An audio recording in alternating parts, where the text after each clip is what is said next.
What is up, you guys? Welcome back to the channel. Come at you again with another video. Today, we're going to be reading some paranormal stories from Reddit, so let's not waste any more time and get right into it.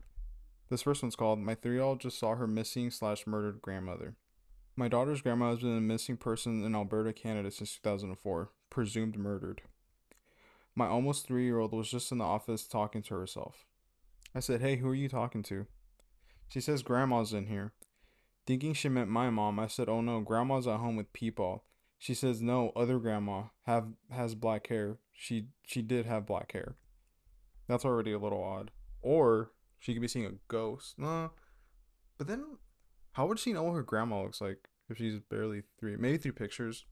I don't know. But I feel like as a kid, you don't really like, because my parents would show me pictures of like dead relatives or something, and they're like, "Oh, that's so and so," and I'm like, I to this day I don't remember them or anything. So, or back then I probably didn't even recognize it. But I mean, that's a sharp kid. If they're like barely three and they kind of recognize this is grandma in pictures, that's pretty crazy. She has never seen a photo of her dad's mom. Her dad does not live with us and isn't in the picture. Her missing grandma has never been mentioned to her before. Yeah, that's a little weird. Then again, if they've shown her pictures, well, how does she know? That is weird. Maybe she's seeing somebody that she thinks is like older and they're calling her like grandma. Because I've seen little kids, they'll call like any old person that's like kind of close to the family, like grandma or grandpa. And I think it's kind of funny, but it's also kind of rude. But they assume like that's grandma or grandpa or whatever. Then she keeps saying daddy's grandma. She says grandma says hi to daddy. She never even mentions her dad or even says the word daddy, so this is extra weird.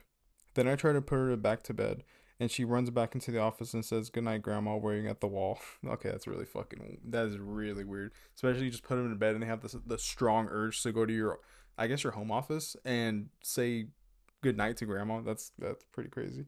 She then says, "Daddy's grandma waked it up." Dude, my hair is still standing on and it's been over 30 minutes since this happened. I am fucking shook. I swear to God, if I see on the news they found her body later, I'm going to shit my fucking pants. I need a cigarette. That's pretty crazy. That's a that's a strong reaction too. That's it's a little overboard, but I get it. Not everyone has like paranormal shit going on in their lives. So that was a little short one, so let's move on to the next one, guys. To make up for the last one, this one's a little bit longer, so bear with me while I read this. I have the reading skills of a fucking middle school dropout, so my haunted house experience. In 2012, when I was 11 years old, my family and I moved into a three-story house with suspiciously low rent for a home that big in a good neighborhood. The family should have done a little more uh research on that house because that does sound sketchy as fuck. This is 2012 too, so houses were a little bit cheaper, just kind of during the recession and shit, the housing market and all that good shit or bad shit, however you want to see it, was going on. So yeah, that's should have looked into that more. Could have been, bro. Even if it wasn't like anything paranormal, there's still like structural shit to the house, utilities and all that. It could have been bad. So I don't know why they didn't do the research. But let's keep reading. It may have been my first or second night sleeping there, where I finally had my own room for the first time. When I see the blinds on my window shuffling, and I'm confused because the window was closed, there was no draft. My younger brother and his friends were in the room with me, but they were playing and weren't facing the window. But I was sitting on my bed right next to it and I heard it move. When I asked him if they saw it happen, his friend freaks out a little bit and runs out to her room, and my brother goes after her and closes the door. A minute later, I saw the door handle move up and down, as if somebody on the other end was holding it, and then it goes back up. I think they're playing a prank on me now to scare me, and I opened the door and there was no one there. No one was on that floor. My mom was on the second floor along with the living room, a tiny empty room with and my bathroom. My parents and my brother's room were on the third floor, but everyone at that time was downstairs in the kitchen, along with my brother and his friend. My family didn't believe me when I told them what happened. They just assumed that it was a new environment and that's making me anxious and imagine things. After that, I don't have any personal stories but the accounts of my parents. About a year into living in that house, the entry sensor of our front door malfunctions. And now instead of only sounding a chime when the door is opened, it also starts chiming when you step on some of the upper stairs of the stairs leading downstairs that are directly opposite of the door. That sounds really fucking weird. I hate when people word shit weird. I don't even know what they're trying to say. One day in the middle of the night, my parents, unable to sleep, hear the chime and immediately sit up and start listening. My dad goes to investigate to see if anyone broke in or if my brother or I sneaked out, but we're both asleep. He checks every room in the house and nothing is out of the ordinary. Our cat follows him downstairs to eat or drink, as he always meowed to follow us because he was scared to go alone, for some reason. My dad accompanied him while he was eating. When he gets the sudden cold air push past him, he panics and runs back upstairs. A couple minutes later, my parents hear heavy footsteps, as if it were a heavy body like a man's, walking upstairs to my floor, and that's when they know it's a ghost. Other instances include my parents hearing something like metal scraping against their bedroom window, metal grating outside, and also as if someone was putting up a large ladder against our house or maybe a neighbor's in the middle of the night. And when they check to see if anyone is being burgled, there's nothing to show for it. Our dog would also sometimes bark at an antique wine glass cabinet my parents bought from someone selling off their dead parents' stuff. Ooh, yeah. You don't. Me personally, I don't like buying. If I know it's like from a dead person or a dead relative or something, I'm not gonna buy it. I believe that people attach themselves to stuff, so I don't want to, especially if they're dead. I don't want like I'm even skeptical about buying used stuff sometimes because I believe that um a person's energy can attach itself to that item. So like jewelry, for example, I don't buy used jewelry or anything, or I don't like the idea of it because of that. I don't want to bring that into my life. It's like say I go to a pawn shop and buy like a necklace, a ring, or something. That person may have been like down on their luck, had a shitty life going on, and they just had to sell what they had. And I don't want that energy coming into my life, if that makes sense. Call me crazy, whatever, but that's just what I believe. The main bathroom on the third floor had a bathroom with a shower curtain that would randomly fall off with the rod sometimes, in the middle of the night as well. Which was strange because it was always very sturdy, and even our cat jumped on it, or if someone tugged at it, it would still not budge. I would sometimes get these awful feelings of being watched at night when I was alone, and I would hide under my dovet and start praying. I don't know what's a dovet. I never heard of that. My brother was also very scared of the house and sleeping alone. He would always ask me if he could sleep with me or my parents. We once got a visit from the previous lady tenant to pick up her mail that was still being delivered to that address. When my mom invited her inside, she refused and the interaction felt strange. She seemed scared of the house and wouldn't even look inside. Damn, that's pretty bad. So I guess it wasn't the furniture. It might be also the furniture, contributing to it because it did bring up the dead person's furniture. But if the lady was already kind of put off by the house, something is probably wrong with the house. Another notable incident is when our decorative heavy stone angel clock that was sitting on the fireplace in the living room was smashed on the floor in the center of the room, a good 2 or 3 meters away from the fireplace. My parents heard the bang at night as the living room was right under their bedroom, but my mom didn't go check what happened until the morning. I have no clue how that didn't wake me up, but I've always slept like I'm dead and slept through many things. At first, my parents tried blaming the cat for maybe jumping on the fireplace and knocking down the clock, but then it wouldn't have fallen as far as it did. But then they realized the doors were closed. Our living room door has some sort of mechanism where they auto closed unless they put a stopper, and they were heavier than normal doors to open. So it was always closed at night and the cat wasn't in the room there. And last but not least is the time when we were moving out less than 3 years after moving in. And my mom was cleaning the empty house while we were at school. She noticed the closed door of my room was shaking vigorously for several minutes as if the windows were open and there was a big draft inside. Then my mom starts talking to the ghost, like joking for it to help her clean the house instead of scaring her. And the door handle suddenly went all the way down and stayed there for what felt like a long time for her because she was in shock and terrified. And it didn't spring back up until she nervously said she was joking. It isn't until years later that my mom learns from her policeman friend that tells her about the murders that happened in the house in 2005, only 7 years before we moved in. Even now, reading news articles about this incident gives me chills. Yeah, there was probably a ghost in there. There's probably a lot of bad energy in there. Someone got murdered. What was it? Oh, it was just one murder, but still, like that shit stays there, and the person may have been pissed off. They may have been upset. What was obviously, they're getting fucking murdered. So, but yeah, I'm pretty sure there was a ghost in that house, which is pretty crazy. Okay, let's move on to the next one, guys. This next one's called "I have never told anyone the story, and I swear on everything it's true." Put it on your mom. Put it on your grandma. Put it on your aunt, your dad. Put it on your whole family. I'm just kidding. Don't don't listen to me. I was 19 in college at the time. I would go to a poker home game with many strangers. One time, most of the game was strangers. I had taken an edible before the game. Why would you do that? Especially if you're gambling, you're putting money on the line. I feel like you would want to have a clear sense of what's going on, because you're losing money, and I don't know how much. I don't know if they're actually gambling or not, but still, I'm pretty sure they were putting money on the game, so that's kind of crazy. Randomly, at one point during the poker game, I had looked at one of the players who was a complete stranger to me. In a blink of an eye, I saw memories of his life. That his wife was black, that he was divorced. I saw that he had two daughters, and I even saw their frizzy hair. Frizzy, you mean curly? It came in an instant, went by so fast I could easily have missed it. It was so subtle and was so strange. I brushed it off and figured I was just way too high and imagining things. That's probably what was happening, dude. What the fuck? Later that night, I asked the guys if anyone was driving back in the direction of my apartment. That same guy said that he lived right by me, so he could give me a ride. Midway through the ride back, I asked him, "Are you divorced?" "Yes." "Was your wife black?" Yeah, she is."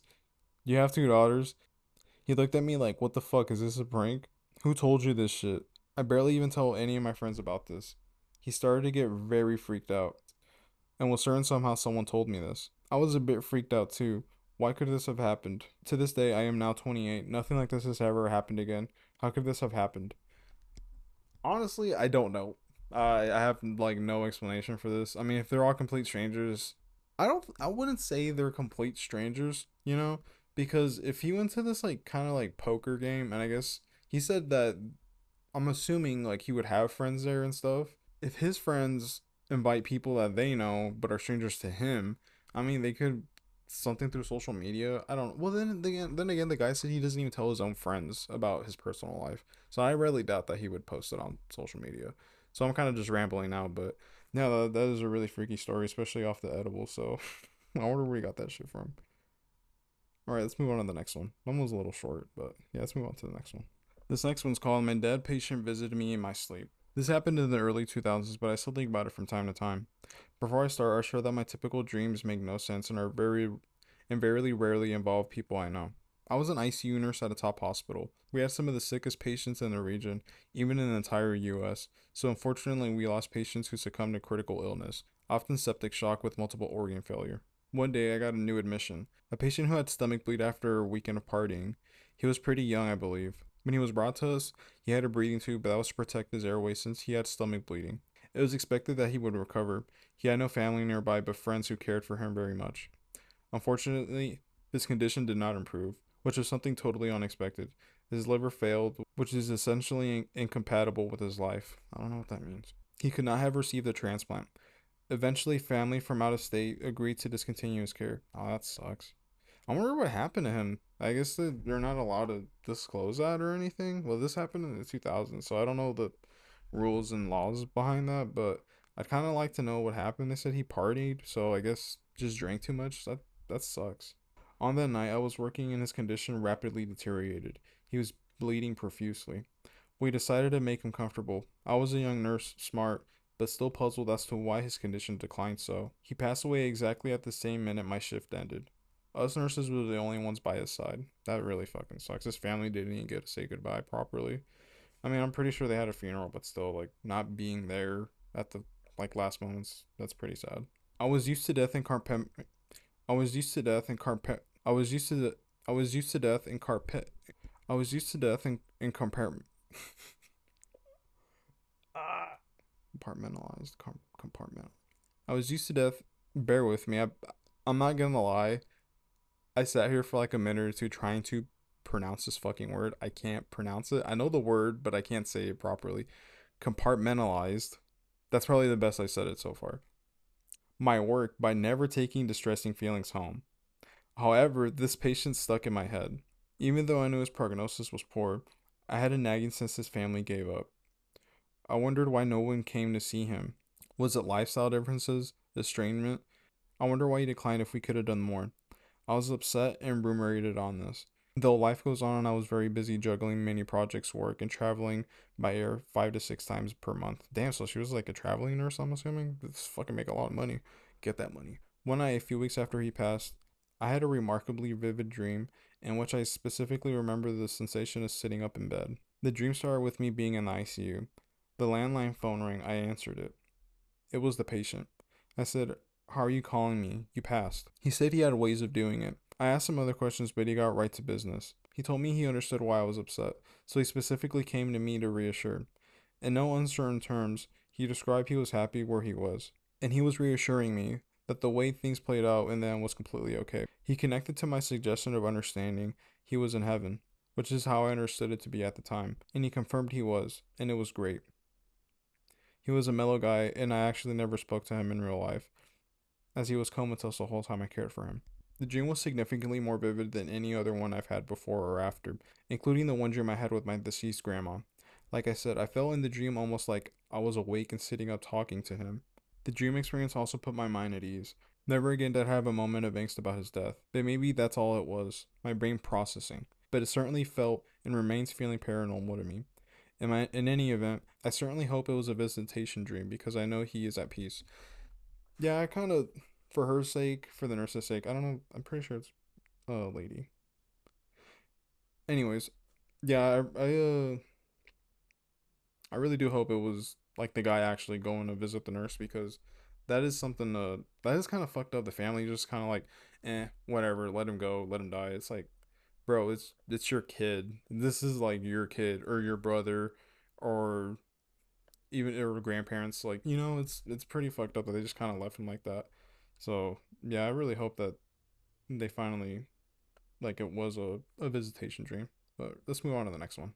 This next one's called I Went From Laughing at the Ghost Stories to Running Out of the Building Within a Couple of Hours. I started a new job a week ago and something happened earlier this week that genuinely creeped me out. Earlier in the day, some of my coworkers who have worked there for several years were telling me stories about how our building is supposedly haunted. They specifically mentioned the elevators and the stairwell being the worst. I kind of laughed that off and figured they were just trying to scare the new person. My wife works at like an office building. I don't know why I said it like that. Well, she works at a law office, whatever, and she's always telling me that there's like elevators and stairs, but it's a really small building. It's literally like, I think like two or three floors, so it's not anything crazy. But the stairs are like made out of wood, and I've gone up them, and they're really fucking loud. Like you can tell when somebody's going up there, and it's really fucking loud. Cause like I'm like 200 pounds, so like it will make noise. So the average guy is like 170, like 200 something. But she'll tell me that she's heard like footsteps going up the staircase, and you can tell like somebody's coming up there, and she's expecting somebody to come because it's a law office. She's pretty busy, and no one ever shows up. And she says it's just random, and her coworkers are also told her that like stories of the building being haunted. So yeah, I don't know why it's the staircases. That's really fucking odd. For context, we work on the fourth floor, and today there were only about 10 of us in the entire building slash department. I've only been there for a short time, but if I'm being honest, the elevator has always felt kind of creepy to me. I couldn't tell you why. It just has that weird, unsettling feeling that makes you happy that the when the doors finally open and you get off.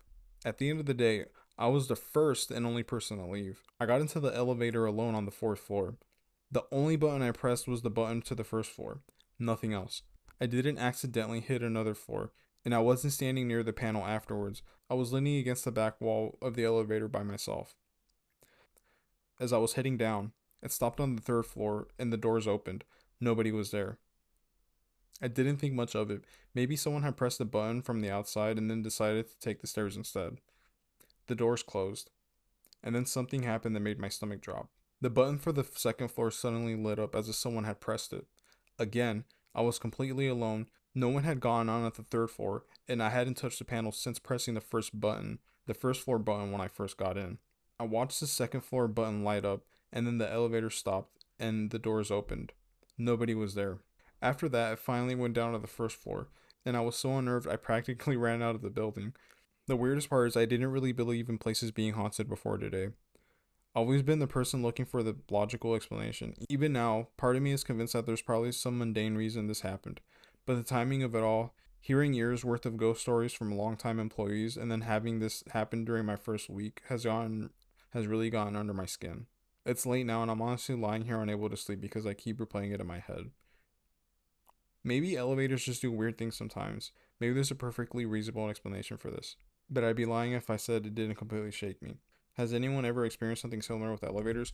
I'm not gonna lie, even in like a normal functioning building, I fucking hate elevators too because I've seen so many videos of people getting stuck or the elevator dropping. I know there's because I do work in construction, I work in the trades, and I've worked in like running buildings, and I have had elevator uh technicians, I guess you could say, tell me like, oh, there's so many like safety mechanisms and stuff for there to not be accidents. There's like two or three safety things that stop the elevator from just going all the way down, but still like I can't see the outside. I can't see the elevator shaft or anything like that. I don't know how the things work. I don't know. The building could not be like it can be not properly maintained. The elevator shaft and all that. The elevator actually running could just be dog shit. And I did work at a fucking oh, whatchamacallit, mental hospital. One of the projects was at a mental hospital, and I think it was like 3 floors, and the the employees would tell us, oh yeah, the elevator will just randomly stop sometimes, and you'll get stuck in there for an hour or two. And we had to take that elevator pretty often because we had to take things up and down, and it was rickety as fuck. If I mean, it was just terrible. I hated being in that fucking thing. I just hate being in elevators for extended amounts of time. I'd rather take stairs, but you can't always do that because sometimes the fucking stairwells are locked. I don't know why, but yeah, fuck elevators. I don't blame the guy for being skeptical about it. But it also could be like just wiring or something. I don't know. I don't know how old the building is. If it's an old building, sometimes they just act up like that. So, well guys, that's the end of the video. I hope you guys enjoyed it. If you have any stories of your own, leave it down in the comments. I kind of want to compile all the comments with stories and stuff and make a video about it. I think it would be really interesting. So, like I said, I hope you guys enjoyed it, and I'll see you in the next one.